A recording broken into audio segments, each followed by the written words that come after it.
This is the oldest and most famous grassroots-based civil rights group in the United States. Welcome to WatchMojo.com, and today we'll be learning more about the National Association for the Advancement of Colored People, or NAACP.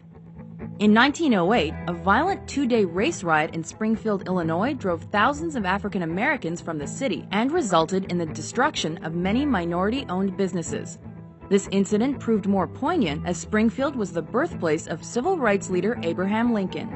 In response, a group of white New York City liberals gathered a collection of prominent Americans with the goal of forming a civil rights organization. In fact, many of the group's leading members were emphatic white or Jewish personalities, and the only black executive at this point was W.E.B. Du Bois. With the group formed, on February 12, 1909, the National Negro Committee was founded to commemorate the 100th anniversary of Lincoln's birth. A year later, they became the NAACP. The association's main goal was to ensure the rights and equality of all United States citizens, as promised by the 13th, 14th, and 15th constitutional amendments. These ideals were publicized in the magazine The Crisis, which was founded by Du Bois in 1910. The NAACP became famous for working within the court system to battle existing separate but equal Jim Crow laws, which legally allowed racially based segregation. This was epitomized in 1913 when the group took on President Woodrow Wilson for his introduction of such laws. Another of the group's triumphs saw African Americans commissioned into the Army. In 1915, they famously protested the popular silent film Birth of a Nation due to its glorification of the Ku Klux Klan, and succeeded in limiting its release. The invaluable publicity the group earned from that success helped the NAACP expand membership significantly. Between 1917 and 1919, the group went from 9,000 to 90,000 members. The NAACP spent the next years fighting against lynching. While anti-lynching legislation failed to pass through the Senate due to Southern white Democrats, the NAACP did manage to reduce the number of lynchings that occurred.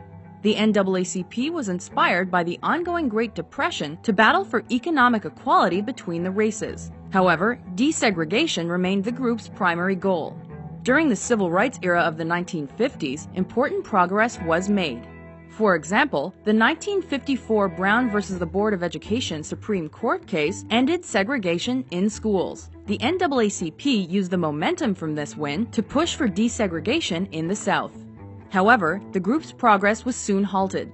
After they helped organize the Montgomery bus boycott in support of Rosa Parks, it became illegal for the NAACP to operate in Alabama. Many feared local members would lose their jobs or worse.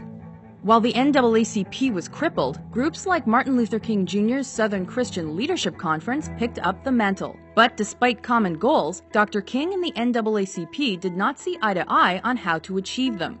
The association worked primarily within the system, while Dr. King advocated action. This led to criticism against the NAACP. Even so, the organizations came together in 1963 for the March on Washington and helped lead to important legislation. Civil Rights Acts passed in 1957, 64, and 68, and the Voting Rights Act of 1965 officially banned prejudiced voting systems. With this central mission accomplished, the NAACP expanded its efforts and continued fighting lingering signs of discrimination. Though they struggled in the 1990s through financial problems and sagging membership, they proved their value again during the 2000 election by empowering African Americans to vote in record numbers. The impact of this grassroots organization has reverberated through decades, and today the NAACP is recognized as vital in the fight for equality and civil rights.